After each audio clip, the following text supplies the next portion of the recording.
Raju Abraham CPM Pathanamthitta ജില്ലാ secretary 5 പുതുമുഖങ്ങളെ കൂടി ഉൾപ്പെടുത്തിയാണ് ജില്ലാ കമ്മിറ്റി രൂപീകരണം. ജില്ലാ കമ്മിറ്റിയിൽ നിന്നും ഒഴിവാക്കപ്പെട്ടവരിൽ DCC മുൻ പ്രസിഡന്റ് ഫിലിപ്പോസ് തോമസും ഉൾപ്പെടും.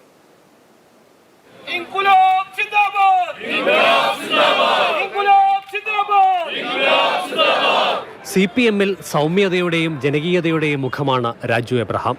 4 നൂറ്റാണ്ടുകാലം റാന്നി മണ്ഡലത്തെ നിയമസഭയിൽ പ്രതിനിധീകരിച്ചു. 3 വർഷം മുൻപ് സംസ്ഥാന സമിതി അംഗമായി.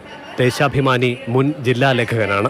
15 മാസങ്ങൾക്കപ്പുറം നിയമസഭാ തെരഞ്ഞെടുപ്പ്, 1 വർഷത്തിനിടെ തദ്ദേശ സ്വയംഭരണ സ്ഥാപനങ്ങളിലേക്കുള്ള തെരഞ്ഞെടുപ്പ്, രാഷ്ട്രീയ വെല്ലുവിളികൾ ഏറെയുള്ള കാലഘട്ടത്തിലാണ് ക്രിസ്തീയ വിഭാഗത്തിൽ നിന്നൊരാൾ പത്തനംതിട്ടയിൽ പാർട്ടിയുടെ നേതൃസ്ഥാനത്തെത്തുന്നത്. പാർലമെന്ററി രംഗത്ത് നിന്ന് സമ്പൂർണ്ണമായി സംഘടനാ രംഗത്തേക്ക് ഉള്ള പ്രവാസന കവാടമായിട്ടാണ് ഈ ജില്ലാ സെക്രട്ടറിഷിപ്പിനെ ഞാൻ കാണുന്നത്. കൂടുതൽ കരുത്തോടുകൂടി കൂടുതൽ ജനങ്ങളെ CPMലേക്ക് കൊണ്ടുവരിക എന്നുള്ള ദൗത്യം തന്നെയാണ് ഞങ്ങൾ ഈ ചുമതല എന്നിൽ അർപ്പിച്ചിട്ടുള്ളത്.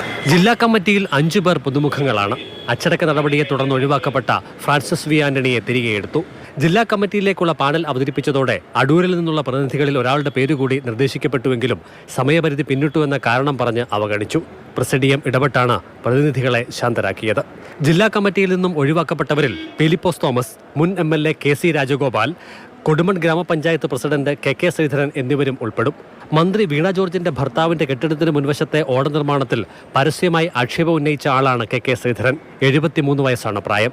അതേസമയം ആരോഗ്യ പ്രശ്നങ്ങളാണ് KK ശ്രീധരനെ ഒഴിവാക്കിയതിന്റെ കാരണമെന്നാണ് ഔദ്യോഗിക വിശദീകരണം. CK Abhilal, Mathrubhumi news, Pathanamthitta.